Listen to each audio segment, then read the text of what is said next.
આપણે જવાનું તો ધોનેરા ને મળી ગયા અમારે હિતેશભાઈ અમારે શાકભાજી લઈને જતા હતા પાછા ઘરે ને ગોમમાં આવી ગયા. ગોમમાં આવીને જોયું તો રણછોડભાઈ કાતે ટાયરનું પંચર કાઢી નાખ્યું. આ છે અમારા મિત્ર કિરણભાઈ અમારા ડૉક્ટરથી પાછા કિરણભાઈને મળીને આપણે નીકળી ગયા હતા પાછા ધોનેરા બાજુ. ધોનેરા જતા એટલે વસ્તમાં જોયું તો ફેક્ટરીનું ભાઈ ઉદઘાટન હતું ને પહોંચી ગયો આપણે ડેડુઆથી મારા વિરાટભાઈને લઈ લીધા ને મહેન્દ્રભાઈને લઈ લીધા ને હવે આપણે જવાનું તો પાછું ધોનેરા. અધવચ્ચે પહોંચે એટલે પાછો વિરાટભાઈ ને મહેન્દ્રભાઈ થઈ ગયો મોટો ઝઘડો. એ ઝઘડો ચાલતો એટલી વારમાં પછી આપણે નીકળી ગયા હતા પાછું ધોનેરા બાજુ. ચાનો કોટો ચડાવી લીધો ને પગના મોજા લાવી દીધા એટલી વારમાં.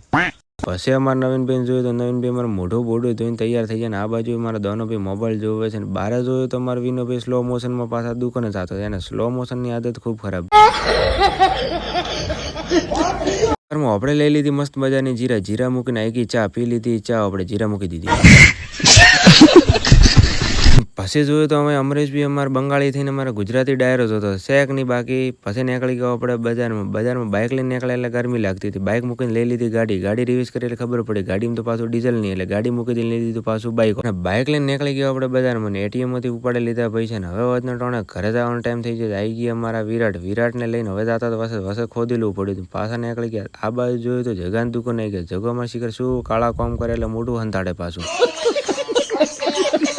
પહોંચી ગયા તો આપણે ધાખામાં મહેન્દ્રભાઈ ઠાકોર પાણીપુરી ખવડાવે કેમ કે પોતાને હગાઈ થઈ એટલે કોંગ્રેચ્યુલેશન કહેવા ના ભૂલતા. નીકળી ગયા ધર તરફ ને આવી ગયું મોરથલ ગોમ તો આપણે નીકળી જાય ઘરે. તો આવા વિડીયો જોવા માટે આઈડીને ફોલો કરવાના ના ભૂલતા. મળીએ આપણે કાલના નવા વ્લોગમાં.